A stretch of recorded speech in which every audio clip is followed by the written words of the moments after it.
Au sommaire, projet d'assassinat du président malgache déjoué, 2 Français arrêtés pour atteinte à la sûreté de l'État.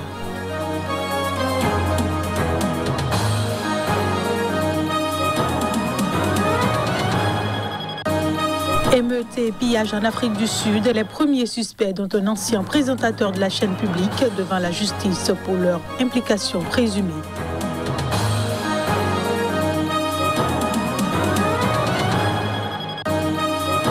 Et puis Covid-19 en Tunisie, le ministre de la Santé limogé pour mauvaise gestion de la pandémie selon le Premier ministre.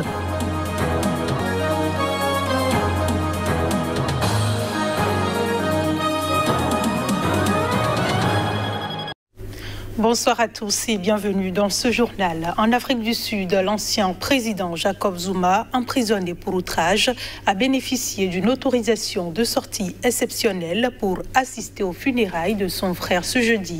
C'est ce qu'ont annoncé les autorités pénitentiaires. Les précisions.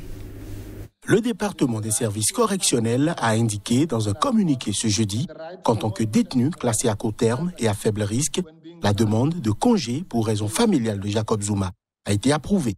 Il pourra donc assister aux funérailles de son frère ce jeudi à Nkandla, où il est particulièrement populaire. Les détenus bénéficiant de ce genre de mesures ne sont pas tenus de porter leur uniforme de prisonnier en dehors des établissements correctionnels, a précisé le communiqué.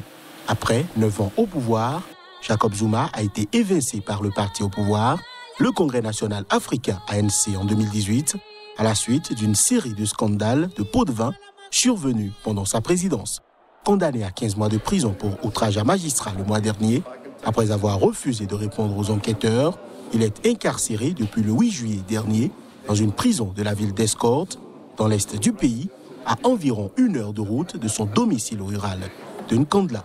Son incarcération a déclenché des émeutes et des pillages qui ont dégénéré dans les pires violences depuis la fin de l'apartheid, faisant au moins 276 morts, selon le bilan officiel. Surnommé le président Téflon pour son habileté à échapper à la justice, Jacob Zuma doit encore répondre de 16 chefs d'accusation de fraude, corruption et raquettes liées à l'achat en 1999 de matériel militaire auprès de 5 sociétés d'armement européennes alors qu'il était vice-président. Il faut préciser que Jacob Zuma a pu se rendre aux obsèques de son frère grâce à une permission exceptionnelle de sortie. Selon une source gouvernementale, Zuma a discrètement quitté la prison d'Escort tôt ce jeudi matin pour parcourir les quelques 175 km la séparant de son fief de Nkandla à l'est, où il possède une vaste résidence et où son frère cadet, Michael, mort à 117 ans d'une longue maladie, devrait être inhumé. Toujours en Afrique du Sud, de premiers suspects, dont un ancien présentateur de la chaîne publique, ont comparu ce mercredi devant la justice, ceci pour leur implication présumée dans les émeutes et pillages qui ont ensanglanté le pays. Alors que le gouvernement annonçait ce mercredi que les émeutes et pillages qui ont ensanglanté l'Afrique du Sud ont fait 276 morts, les premiers suspects comparaissaient devant la justice pour leur implication présumée dans les violences. Parmi eux, Ngizwe Mouchounou, âgé d'une quarantaine d'années, a comparu brièvement ce mercredi devant un tribunal de Johannesburg pour incitation à la violence publique. Il est l'une des 6 personnes arrêtées à ce jour, suspectées de faire partie d'une douzaine d'instigateurs présumés des violences. Ngizwe Mouchounou, un fervent partisan de Jacob Zuma, s'est rendu après que la police ait émis un mandat d'arrêt contre lui à la suite de la diffusion d'une vidéo virale dans laquelle il appelait à la libération de l'ancien président. Cet ancien présentateur de la radio Ukozi FM, il y a plus de 4 ans, qui exerce désormais le métier de guérisseur traditionnel, s'est vu refuser la liberté sous caution. La juge Rlézifi Mkazibe a ordonné son retour devant le tribunal le 28 juillet prochain. Selon ses avocats, il ne présente aucun risque de fuite, notamment parce qu'il s'est rendu volontairement. Mais pour un porte-parole du parquet, au contraire, Ngizwe Mouchounou risque de prendre la fuite alors qu'il est soupçonné d'une infraction grave qui a plongé le pays dans le chaos.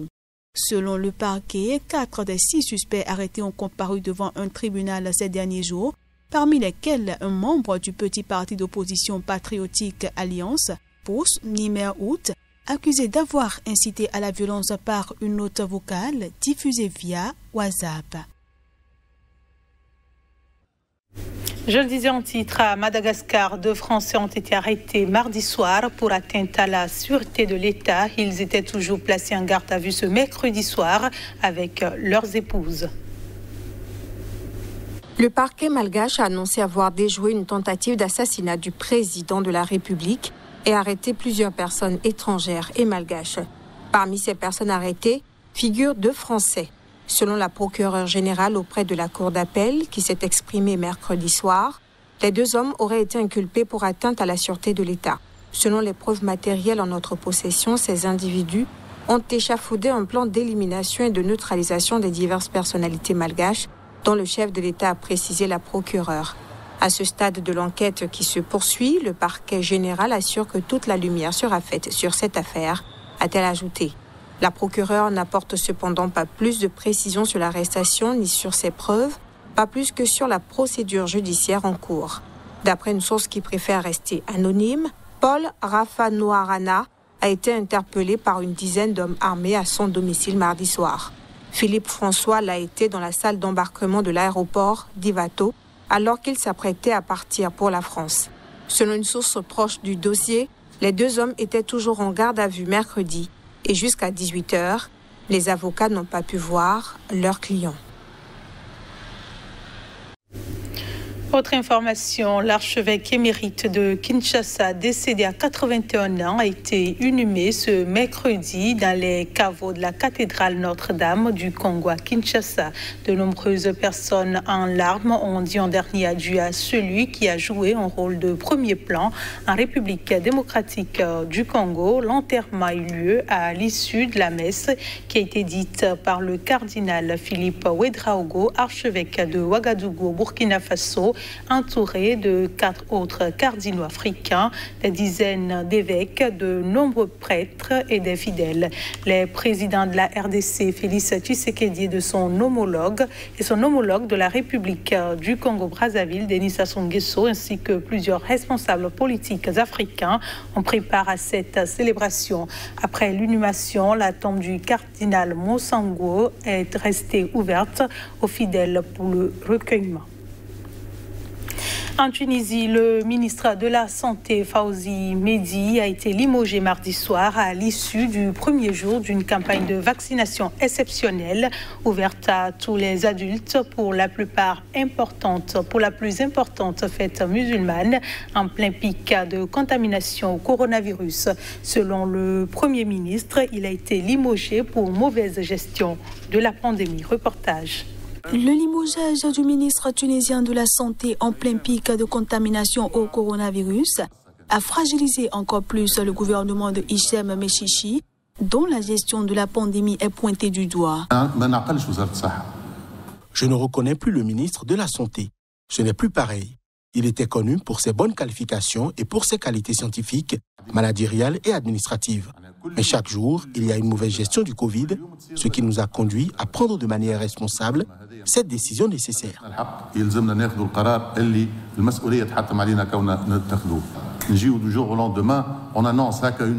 Prendre une décision du jour au lendemain de limoger quelqu'un est une mesure populiste. C'est comme vouloir être populaire sans aucune autre intention et j'espère que ça n'était pas le cas.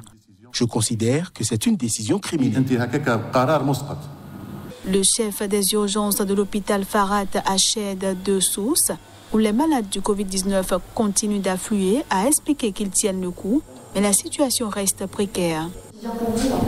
Et au quotidien, on a des pics énormes. On a eu même en temps réel 50 patients en même temps dans notre unité Covid aux urgences Farhat Hached de Sousse, alors que notre capacité maximale varie entre 18 et 20 patients. La Tunisie a officiellement enregistré près de 550 000 cas de coronavirus, dont 17 644 décès. La campagne de vaccination est longtemps restée poussive, d'autant que les stocks de vaccins étaient jusqu'à récemment très limités.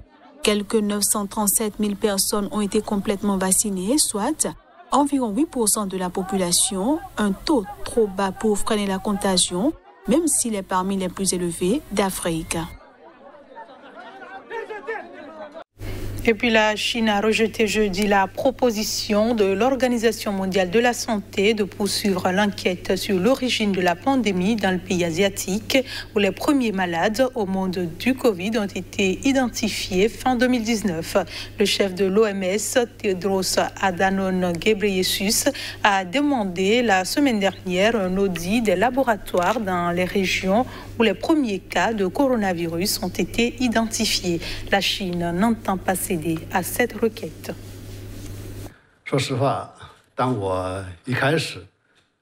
Pour être honnête, quand j'ai d'abord vu la proposition de l'OMS d'une deuxième étape de l'enquête sur l'origine de la COVID-19, j'ai été extrêmement surpris. Ce plan retient l'hypothèse d'une violation par la Chine des procédures de laboratoire à l'origine de la fuite du virus comme l'une des priorités de recherche. À partir de ça, je peux sentir le manque de respect pour le bon sens et une arrogance envers la science dans ce plan.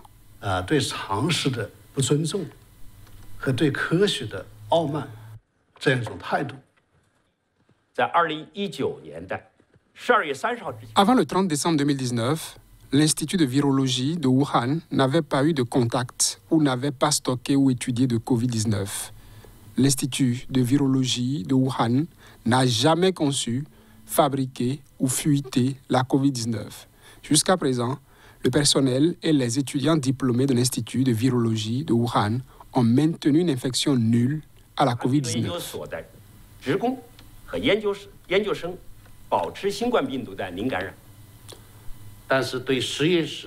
Quant à l'hypothèse d'une fuite de laboratoire, nous pensons qu'elle est extrêmement improbable.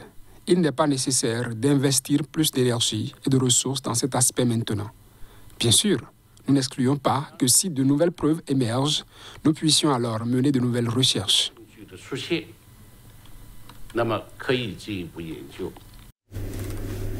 Et c'est la fin de ce journal. Merci de votre attention et bonne suite de programmes sur CICA TV.